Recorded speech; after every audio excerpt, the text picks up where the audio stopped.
अडानी मुद्दे को लेकर संसद में आवाज उठाने के लिए राहुल गांधी को एक षड्यंत्र के तहत संसद से बाहर कर दिया गया।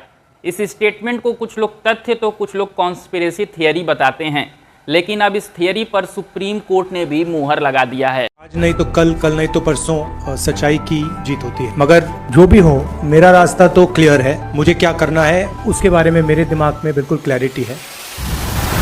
सूरत की निचली अदालत ने आज से 133 दिन पहले एक फैसला दिया था, जिसमें राहुल गांधी को मोदी सरनेम के मान के हानि के आरोप में 2 साल की सजा दी गई थी।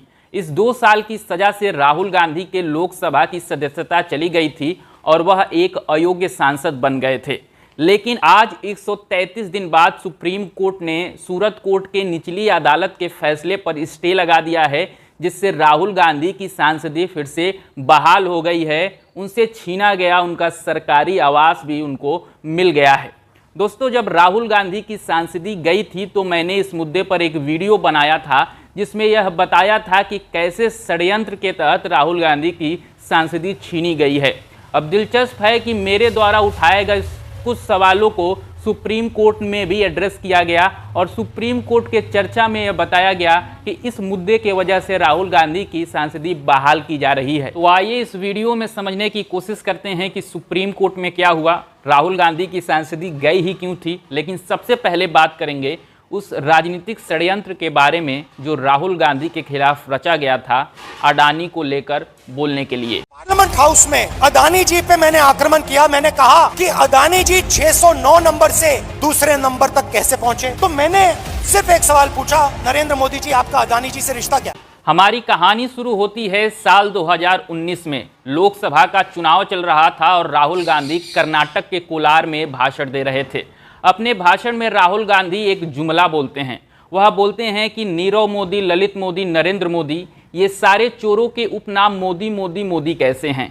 अब इस बात को लेकर सूरत के विधायक पूर्णेश मोदी जो भाजपा से जुड़े हुए हैं, उन्होंने एक FIR रजिस्टर करा दिया। उन्होंने कहा कि राहुल गांधी के इस जुमले से मोदी सरनेम के लोगों के मान की हानि हुई थी।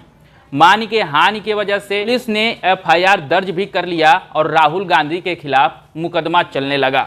मुकदमा सूरत की निचली अदालत में चल रहा था और पूर्णेश मोदी शुरुआत में ही एक अजीब डिमांड कर देते हैं। डिमांड में वह कहते हैं कि जब जब इस मुकदमे में सुनवाई होगी, राहुल गांधी को यहाँ पर हाजिर होना पड़ेगा। अब जज साहब ने कहा कि राहुल गांधी ने मर्डर और रेप जैसा कोई हीनियस क्राइम तो किया नहीं है, तो उनको बार बार सुनवाई के वजह से आप क्यों बुलवा रहे हैं। तो यहाँ पर पूर्णेश मोदी बड़ा अपसेट हो जाते हैं और इस मामले को हाई कोर्ट लेकर जाते हैं और वहाँ इस मामले में स्टे ले लेते हैं।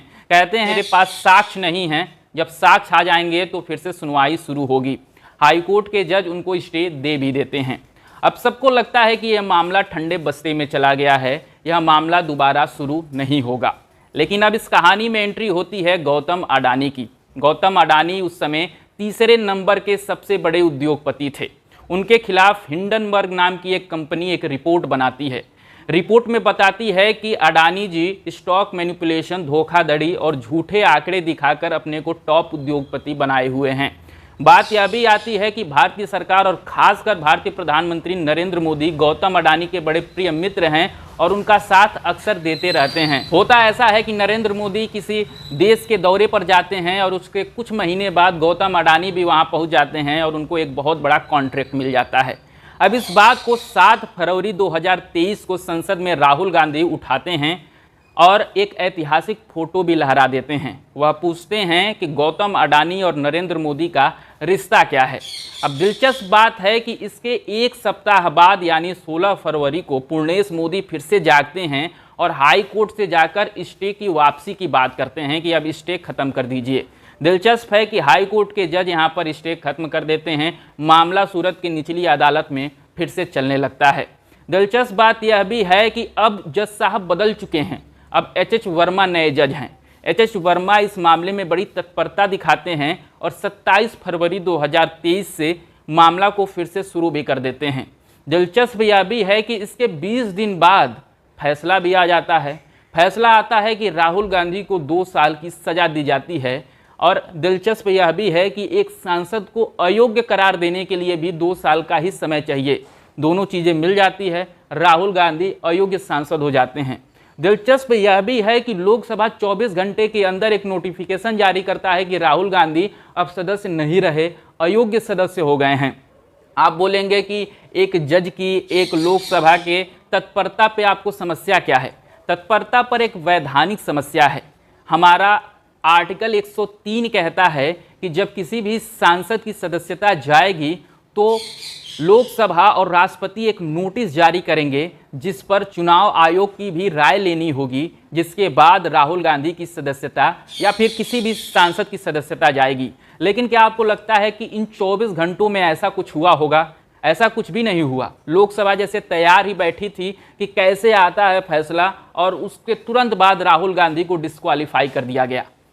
तो यह थी पूरी कहानी कि कैसे एक सांसद को अयोग्य सांसद बनाया गया। यह थी पूरी टाइमलाइन। अब वीडियो में आगे बढ़ते हैं, बात करते हैं उस इंटरेस्टिंग किस्से की जो सुप्रीम कोर्ट में घटा। सुप्रीम कोर्ट में क्या हुआ, कौन सा मुद्दा उठाया गया, किस मुद्दे पर राहुल गांधी की सांसदी बहाल हुई। तो सबसे पहले एक बात मैं बता दूं कि इस केस के 3 जज हैं। पहले जज का नाम है BR गवई, दूसरे जज का नाम है जस्टिस नरसिम्हा और तीसरे जज का नाम है संजय कुमार। तो जब प्रोसीडिंग सुप्रीम कोर्ट में शुरू हो रही थी तो BR गवई ने कहा कि मेरे पिता और भाई कांग्रेस से जुड़े हुए हैं, तो शिकायतकर्ता या फिर राहुल गांधी के वकील को कोई समस्या हो तो पहले ही बोल दे। लेकिन यहाँ पर शिकायतकर्ता और राहुल गांधी के वकील दोनों ये बोलते हैं कि हमको कोई समस्या नहीं है। प्रोसीडिंग आगे बढ़ती है। राहुल गांधी के वकील ये कहते हैं कि राहुल गांधी ने इतना भी कोई खतरनाक बयान नहीं दिया था जिसके वजह से उनको 2 साल की सज़ा दी जाए। वहीं पर जो महेश जेठमलानी हैं यानी पूर्णेश मोदी के वकील, वह कहते हैं कि राहुल गांधी ने एक समाज के मान की हानि की है जिसके वजह से उनको जो सज़ा मिली है वह उपयुक्त सज़ा है। यहाँ पर सुप्रीम कोर्ट एक दिलचस्प बात कहती है जो मैंने पॉइंट नंबर 7 में उठाया था। सुप्रीम कोर्ट कहता है कि अगर निचली अदालत के जज 1 साल 11 महीने का सज़ा राहुल गांधी को देते तो राहुल गांधी की सांसदी नहीं जाती। क्या जज साहब को यह बताना नहीं चाहिए कि राहुल गांधी के किस बड़े खतरनाक बयान के वजह से उनको 2 साल की सज़ा दी जाती है? सुप्रीम कोर्ट यह भी कहता है कि 2 साल के सज़ा से राहुल की सांसदी चली जाएगी, संसद में एक आवाज़ रुक जाएगी, और जो केरल का वायनाड इलाका है वहाँ का सांसद भी चला जाएगा। उन वोटरों के बारे में जज साहब ने क्यों नहीं सोचा? यहाँ पर सुप्रीम कोर्ट यह भी कहता है कि जज साहब अपने फैसले में यह बात बताते कि वह 2 साल की सज़ा क्यों दे रहे हैं। एक और पॉइंट उठता है जो मैंने वीडियो में आपसे बताया कि शिकायतकर्ता ही जाकर स्टे ले रहा है। आपने देखा होगा कि अक्सर जो अभियुक्त होते हैं वह केस को रोकने के लिए स्टे लेते हैं, लेकिन यहाँ पर शिकायतकर्ता जिसके पास पूरा भाषण पड़ा हुआ था राहुल गांधी का, वह कौन सा नया साक्ष्य जुटाने वाला था यह समझ में नहीं आया, लेकिन हाईकोर्ट ने तुरंत उनको स्टे दे दिया। इस बात को भी राहुल गांधी के वकील अभिषेक मनु सिंघवी ने सुप्रीम कोर्ट में उठाया। सुप्रीम कोर्ट ने कहा कि एक राजनेता चुनाव के समय 12 से 15 भाषण देता है। अगर सबके भाषणों पे हम लोग बात करने लगे कोर्ट में तो कोर्ट का सारा समय इसी पर चला जाएगा।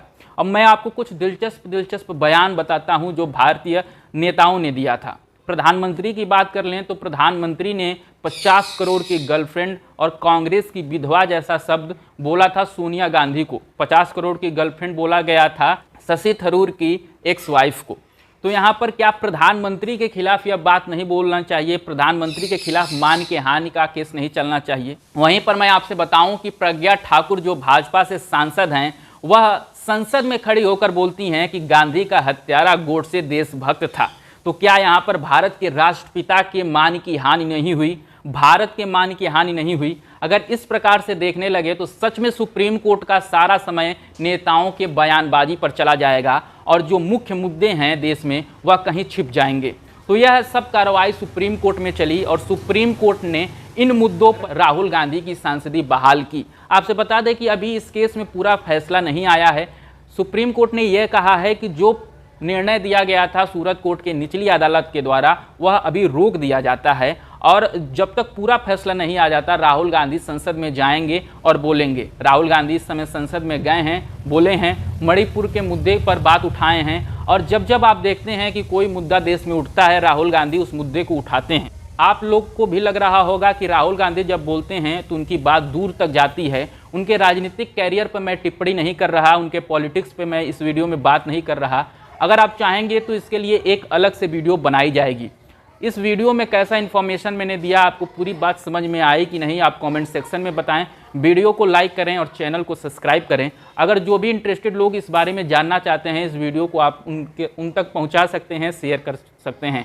मिलते हैं किसी और वीडियो के साथ, तब तक के लिए बहुत बहुत धन्यवाद।